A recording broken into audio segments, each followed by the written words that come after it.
we're going to turn this to this. And if you watch to the end, you'll see some of the pictures that I took of the final product of the wedding favors, the discs that I cut on my last video, and how they turned out. Pretty awesome if I say so myself. However, I did not decorate them. That was my wife and daughters that did that. I can't take the credit, even though I'd like to. Hi, welcome to Tony's Cool Tools. If it's your first time, thanks for stopping. We'd be doing this video outside, but the weather is pretty bad. We have 30-mile-an-hour winds, and with all the widow makers I have on my property, I feel much safer inside the pole barn. But today we're going to be doing modifications on the Kindling Cracker. For those of you who watched video 18, I detailed who invented it, where it's manufactured, and the best way of using it. However, after using it multiple times, I found modifications that make me more productive and more efficient. Stay tuned and I'll show you how. With the fall days upon us and the days getting shorter, kind of gets boring sitting inside watching TV, so I would come out into the pole building, turn some music on, or turn the TV on here just for some white noise. And this is only for personal use. I don't do this for sale or anything else. But I would find either cherry or cedar. Cherry and cedar both, because they smell so good. And I'd get blocks like this. I'd split them apart like this. And then initially I was using the Fiskars X27. And that's nice. It does pretty good, but your hands get awfully close to it. And I kind of got nervous. So I switched to a kukri knife, an Indian kukri knife, and I would baton it. As you can see, there's a lot of wear on that thing here. And all I would do is put the knife on, give it a tap, and get pieces like this. Yes, it's time consuming, absolutely. But there was another reason why I did this. Let me show you. Normally, for any of us who split firewood with a commercial splitter or a box store splitter, you get plenty of kindling out there. But I like smaller pieces. And what I do is, after I split these pieces down even smaller, I get them like this. And these burn like matches, whether it's cedar, cherry, or ash.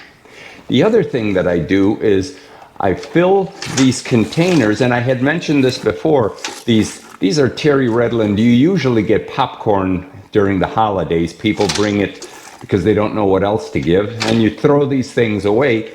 Well, I go to garage sales and pick these up, 75 cents, you know, like these, and I fill these up, and then my wife gives them away as gifts. Just something else that you can do when you're bored. If you go to Lehman's hardware store in Ohio and you look at their fire starter or kindling like this, you're probably going to pay $20 to $30 for a container like this. And you've made it for about 75 cents, plus the wood that you get from your wood yard. Now here's the more common kindling that you'll see. Happens to be pine that I had here. But I go ahead and I use my X27 to split these on a large piece of wood to support it. Or I use my 8-pound sledge if I have to bring some of the larger pieces in and make them smaller. And then switch to the X27. Now with the amazing Kindling Cracker, my life becomes much easier. I'm using my Fiskars Isocore 3-pound club hammer. And as you can see, that's my problem. Whenever I split something, regardless, this time it didn't because it hit a knot. Here's another example. This one happened to stay in. So about 50% of the time, these pieces stay right inside here and don't fall like that. But naturally, when I'm cutting smaller pieces, they all fall down. So I'm doing a lot of bending over on this thing. So I thought of some great ways of solving this problem. Let me show you.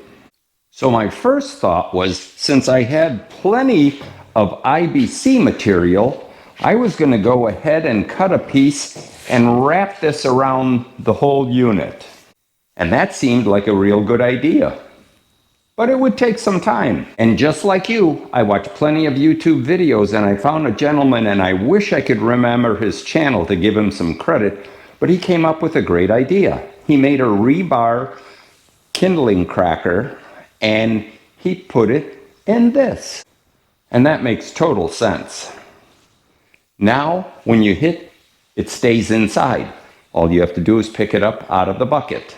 I had mentioned that I get these buckets free. They're from restaurants and they have pickles in them. And I didn't know whether I wanted to go with a 5-gallon or cut this one, or the bakery department at most grocery stores has icing buckets that they use. And they throw these away as well. A little bit smaller and ready to use. So let's go ahead and mount this and see how well it works.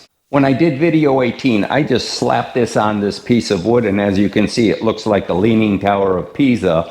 But we're going to go ahead and remove this and put it on something flat. No, I did not use my steel angle cutting blade on this piece.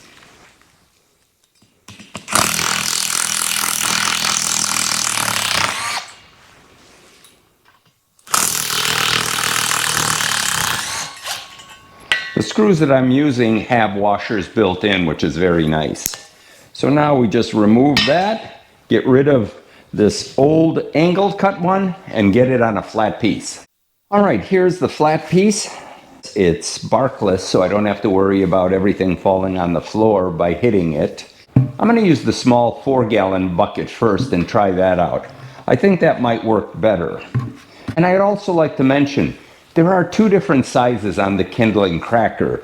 This is the smaller version, and they also make a larger version. I went with this one because I knew I wouldn't be splitting very large pieces, and the kindling that I wanted was probably going to be smaller, and I'll have more manageable pieces. So naturally, anything that's, I think, 6 inches would be sufficient for this one right here. But it would work the same way with the large Kindling Cracker.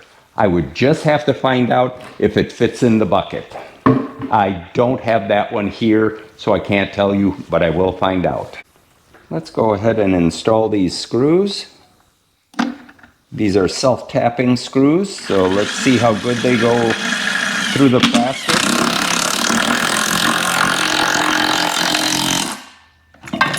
Not bad. I'm not putting the second screw in. I'm going to test this out and see if I like it this way. I may switch to the larger bucket. So let's give it a test run. Okay, the moment of truth. Let's see how good it is. Sweet.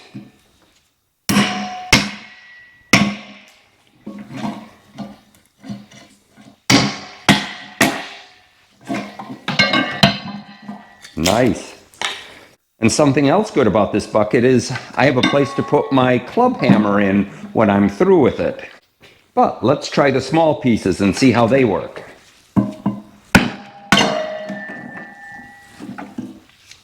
Just nice.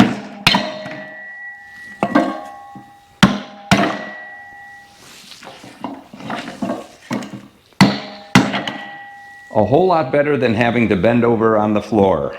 And the nice thing is, I can sit down and enjoy it. One thing about this Fiskars Isocore hammer, or any of the 3 or 4 pound club hammers, is you don't have to worry about hitting the blade when you have something like this and dulling it. So this is pretty nice. I'm gonna like this. And everything falls inside. I have decided this is the right bucket. The 4-gallon bucket is better than the 5-gallon bucket because I could reach inside. Now with the larger Kindling Cracker, you may want to go with the 5-gallon because it is taller. I believe it's about 17 inches.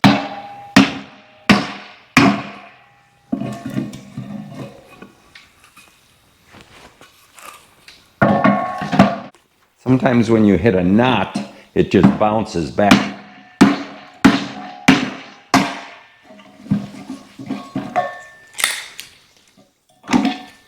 And that's what we have right here is a knot. Now this has a little bit of a knot on it, but it doesn't seem like it's going to affect it. Very nice. And as you can see, this is a very safe way to make kindling. And here are some of the fruits of my labor. Now you've seen me make modifications to my Kindling Cracker, and it works much better than it did before. So, if you like this kind of content, give me a thumbs up. And also, please like, share, and most importantly, subscribe. And remember, pass it forward, make the world a better place. And don't be a tool, watch Tony's Cool Tools. Thanks, until I see you next time. Good day.